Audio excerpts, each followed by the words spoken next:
Assalamualaikum.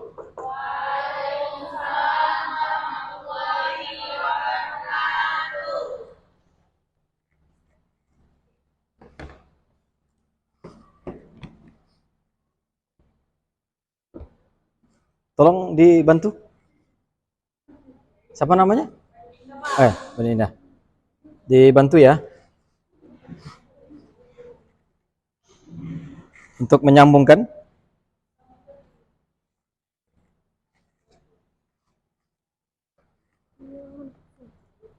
Assalamualaikum warahmatullahi wabarakatuh.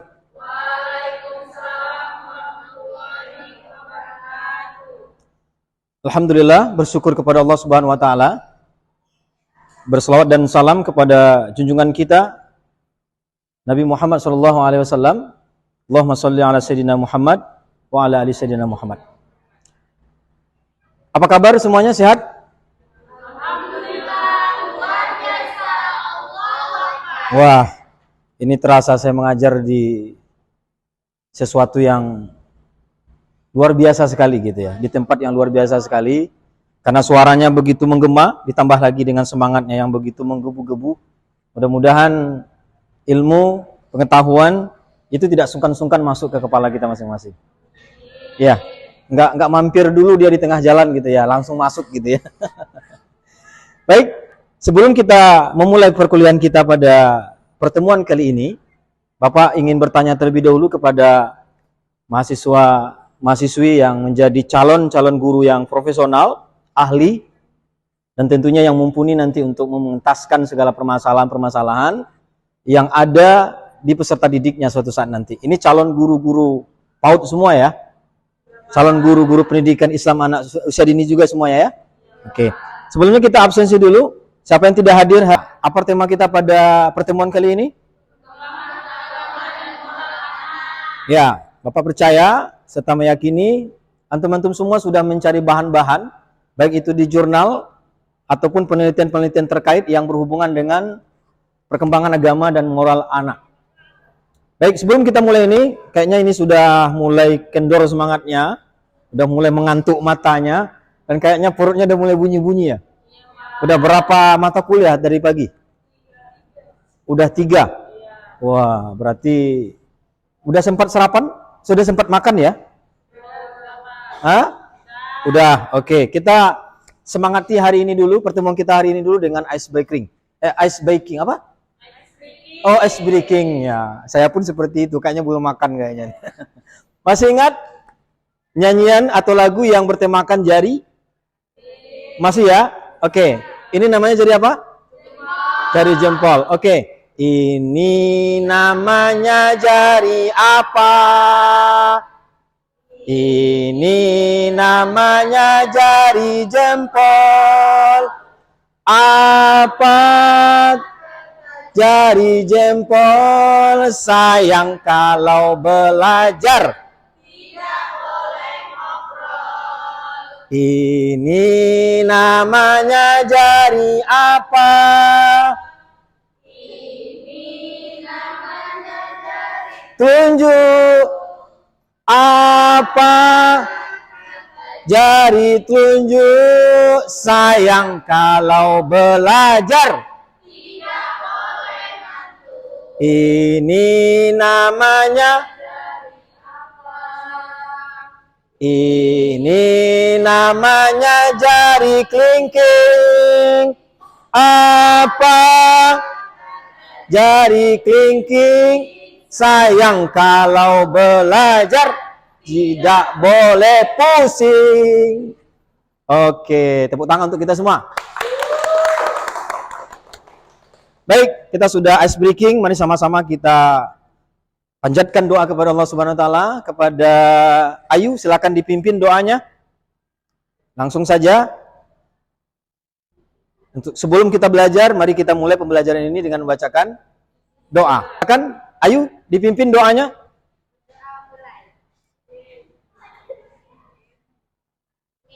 Oke, amin. Ya Rabbal alamin. Baik, sekarang kita akan masuk kepada pembelajaran kita mengenai capaian pembelajaran ya atau capaian lulusan. Kita sudah sama-sama mengetahui di awal pembelajaran kita di semester ini. Dan untuk capaian mata kuliah, kita juga harus kembali membaca, mengingat untuk bisa proses pembelajaran itu berkesinambungan dan sampai kepada tujuan dari setiap mata kuliah yang kita pelajari. Maka oleh karena itu, Bapak langsung saja tidak akan mengulang itu kembali tentang perkembangan agama dan moral anak. Kita akan langsung mulai. Baik, sebelum kita lanjut tentang apa itu perkembangan agama dan moral anak, Bapak bertanya terlebih dahulu, Pak yakin dan percaya antum sudah memiliki pengalaman belajar, baik itu di rumah maupun di tempat diskusi-diskusi yang diluangkan untuk belajar gitu ya. Baik, Bapak tanya terlebih dahulu, apa itu, siapa yang bisa jawab? Oke, apa itu agama?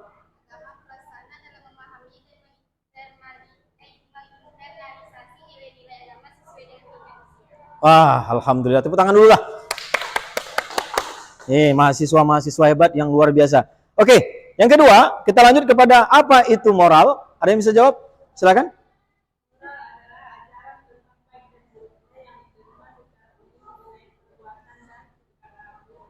Oke. Jadi moral adalah yang berhubungan dengan tingkah laku. Sedangkan agama adalah merupakan nilai-nilai, ya, konsep-konsep yang dijadikan sebagai pedoman yang akan mengarahkan tingkah laku seseorang dalam kehidupannya sehari-hari. Betul atau tidak? Betul, ya. Bapak kutip ungkapan Ki Haji Hashim Asy'ari di dalam kitab Adabul Alim wal Muta'alimin. Di awal babnya beliau menjelaskan tentang regulasi-regulasi, tahapan demi tahapan agar seseorang itu bisa memiliki akhlak, ya, bisa memiliki perkembangan agama yang luar biasa dan tentunya melahirkan moral yang bisa diperhitungkan dan bisa dijadikan sebagai patokan dan tiruan dalam kehidupan kita sehari-hari. Apa kata beliau? Tauhid ngajarin seseorang untuk beriman. Iman membuat seseorang untuk melaksanakan syariat agamanya. Mengerjakan perintah, menjauhkan larangan. Dan syariat agama akan membuat seseorang itu bermoral. Jadi, moral akan melahirkan, moral itu dilahirkan oleh syariat, syariat itu dilahirkan oleh iman, iman itu dilahirkan oleh mengesahkan Allah Subhanahu wa ta'ala. Berarti kalau kita berbicara agama, agama itu nilai-nilainya dimulai dari apa? Nilai akidah, nilai syariat, dan nilai akhlak. Maka lahirlah yang namanya moral. Baik. Sekarang kita lihat di sini pengertian perkembangan agama dan moral anak. Tadi sudah dijelaskan oleh kawan-kawan kita. Luar biasa, pas ya jawabannya. Tapi pertanyaan kita sekarang adalah, kenapa kita penting sekali membahas atau mengkaji tentang perkembangan agama dan moral? Apa yang bisa kita jawab dari pertanyaan ini? Silakan. Mengapa kita penting mempelajari tentang perkembangan agama dan moral? Oke, untuk membangun karakter, empati, dan tanggung jawab. Itulah tujuan kita belajar perkembangan agama dan perkembangan moral. Lanjut, kalau kita tinjau dari segi psikologis, perkembangan agama dan moral anak itu bisa kita lihat dari 3 tahapan. Yang pertama namanya tahapan pra-konvensional. Jadi pra-konvensional itu sebelum anak masuk kepada jenjang konvensional, ada namanya tahapan pra-konvensional yang mengantarkan, ya, yang dikategorikan sebagai masa keemasan, yaitu masa umur 2 tahun sampai umur 7 tahun. Dan di sini anak-anak identik mau melakukan sesuatu itu lantaran apa? Ada penghargaan dan ada sebuah hukuman. Kalau kamu nggak lakukan itu, maka kamu akan diberikan hukuman ini. Kalau kamu melakukan ini, nak, maka kamu akan diberikan hadiah ini, begitu. Itu tipikal, ya, atau karakter seorang anak ketika di jenjang atau tahapan pra-konvensional. Ada juga yang seperti itu karakternya. Iya. Belajarnya hanya untuk dapat nilai gitu ya. Kalau nggak dinilai guru dan dinilai dosennya, dia nggak belajar begitu ya. Iya. Enggak ya, berarti dia masih tahapan 2 sampai 7 tahun kalau ada karakter seperti itu. Yang kedua, ada tahapan konvensional. Itu umurnya sekitaran 7 sampai 12. Apa karakternya di sini? Umur 7 sampai 12 tahun. Apa? Dewi, apa Dewi? Ya.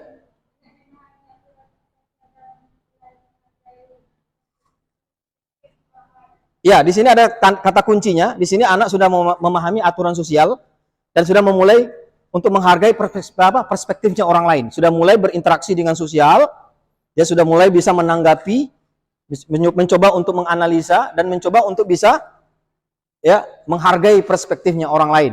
Seharusnya seperti ini.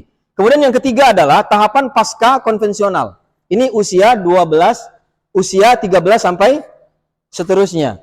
Dan di sini sudah mulai mengetahui prinsip-prinsip moral secara abstrak dan memahami keadilan, martabat dan hak asasi manusia. Oke. Nah, kita lanjut sedikit lagi.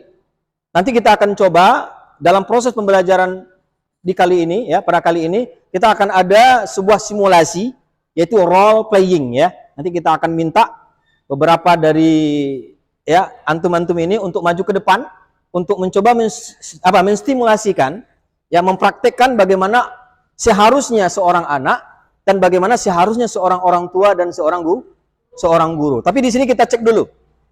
Umur 0 sampai 5 tahun itu anak itu karakternya meniru perilaku keagamaan dari orang tuanya. Misal baca doa. Ketika orang tuanya masuk ke rumah, baca doa. Apa doa masuk rumah? Hah? Doa masuk rumah apa? Oke, yang lebih mudah lah, doa akan tidur. Bismika Allahumma ahya. Oke, apa doa akan makan? Allahumma barik lana azabannar. Jadi ketika orang tua masuk rumah baca doa, didengar oleh anak, disaksikan oleh anak. Orang tua ketika makan baca doa, setelah makan baca doa, masuk WC baca doa, keluar WC masuk doa, baca doa, itu akan membuat seorang anak meniru langsung, mengamati langsung, sehingga karakter seperti itu sangat mumpuni untuk melatih nilai keagamaan pada anak. Yang kedua, usia 6 sampai 12 tahun itu apa? Karakter anak dalam memahami agama itu usia 6 sampai 12 tahun apa? Coba. Siapa namanya? Eka? Iya, dia sudah mulai memahami mana ini yang baik, mana yang buruk gitu. Nah, dalam tahapan ini guru atau orang tua itu sangat dituntut sekali untuk mampu menjelaskan secara konkret. Pada masa 0 sampai 5 tahun itu kebiasaan anak itu ingin tahu semuanya gitu ya.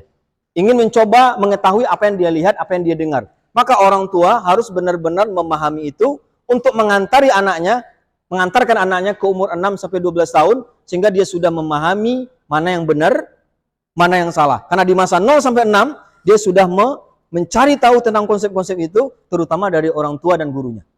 Oke. Mungkin untuk tahapan ini kita tidak memperpanjang. Bapak akan mencoba meminta antum ya, untuk maju ke depan. Siapa yang mau menjadi seorang anak yang umur 3 sampai 6 tahun? Silakan, siapa namanya? Zafrani. Silakan Zafrani maju ke depan. Oke, ada yang mau untuk menampilkan dirinya sebagai seorang orang tua? Ninda, silakan maju ke depan. Baik. Ini satu stimulasi ya yang bisa kita jadikan sebagai patokan apakah kita bisa memahami karakter seorang anak dan seharusnya orang tua kepada anaknya dalam mendidik dia, membantu dia mengembangkan agama dan moralnya. Oke, silakan. Anak umur 3 sampai 6 tahun. Coba praktekkan ketika anak tidak mau mandi ketika bangun tidur, tidak mau makan ketika disuruh makan, dan tidak mau berhenti ketika main HP. Oke, dimulai dari orang tuanya. Anaknya sedang main HP, mungkin kita pegangkan HP-nya ini. Ya. Yang lain tolong menyaksikan. Kita persilakan duduk kembali. Ya, terima kasih banyak. Alhamdulillah. Penampilan yang bagus sekali. Tentu nanti kita bisa memberikan komentar terhadap apa yang sudah kita amati tadi. Ada yang bisa menanggapi terkait apa yang kita tampilkan tadi? Apakah Ninda sudah cocok jadi orang tua? Ya, kita berikan aplaus kepada teman kita yang sudah menampilkan sebuah stimulasi atau role playing berkaitan dengan problematika yang berhubungan dengan perkembangan agama dan moral anak di rumah dan bagaimana cara orang tua dalam mengatasinya. Kita berikan aplaus kepada teman-teman kita. Baik, alhamdulillah dalam pertemuan ini kita sudah menemukan suatu penjelasan yang sangat rinci terkait perkembangan agama dan moral anak dan bagaimana cara kita mengentaskan problema, masalah yang berkaitan dengan agama ataupun moral di lingkungan keluarga ataupun di sekolah. Baik, pertemuan kali ini sebelum kita akhiri, Bapak akan memberikan tugas, diminta kepada antum-antum semua untuk mencari bahan yang berkaitan dengan perkembangan agama dan moral anak, terutama di jurnal Bapak sendiri yang sudah Bapak terbitkan di sebulan yang lalu. Pas temanya berkaitan dengan perkembangan agama dan moral anak di lingkungan sehari-hari. Nanti dicek saja nama Bapak di Google Scholar, ROBYSEPRYA, nanti akan muncul ya artikel yang sudah Bapak terbitkan. Silakan dibaca, dipahami, kemudian disimpulkan ya, dan dibuat resensinya yang mungkin nanti juga bisa dikritik atau diberikan masukan terhadap apa yang sudah dibaca nantinya. Dan insya Allah di pertemuan berikutnya Bapak akan minta secara acak 1 sampai 3 orang untuk menjelaskan apa yang sudah dibaca. Itu saja pertemuan kita hari ini. Kita berikan aplaus untuk kita semua atas kerjasamanya dalam proses belajar mengajar di pertemuan kali ini. Kita akhiri pertemuan ini dengan membacakan Subhanakallahumma wa bihamdika asyhadu an la ilaha illa anta astaghfiruka wa atubu ilaik. Assalamualaikum warahmatullahi wabarakatuh.